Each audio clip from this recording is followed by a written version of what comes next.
Davobat ilmining sultoni, qomusiy olim Abu Ali ibn Sino 980-yilning 16-avgustida Buxoroning Afshoni qishlog'ida tug'ildi.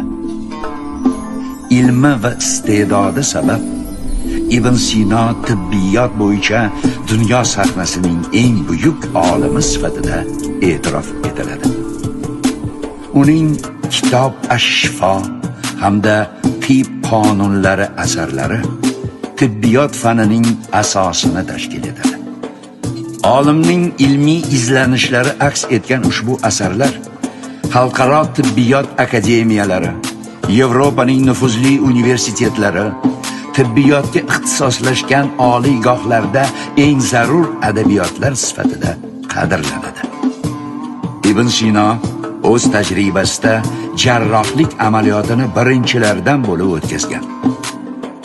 Olimning bizgacha 30 dan ortiq asarlari yetib kelgan. Buyuk alloma Sharq va Yevropada Avicenna, olimlar boshlig'i, tabiblar podshohi degan ehtirom bilan tilga olinadi.